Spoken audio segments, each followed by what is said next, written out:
is use of right function in Tableau. So, right function in Tableau returns the rightmost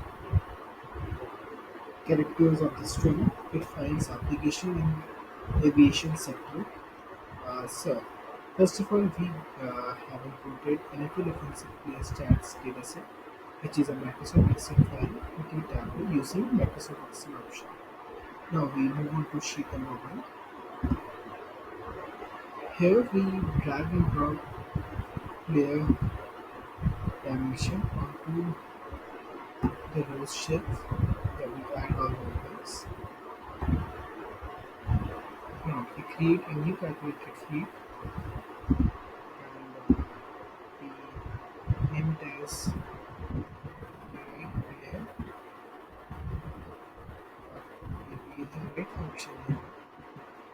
String would be player dimension here, and the number of characters would be 3.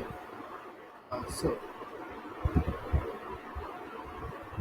right play dimension is created and we drag and drop into rows shell on the right hand side of the player dimension. Now, uh, the 3 characters are being uh, displayed over here from the right to side. That means from the last of every feature present in the player dimension.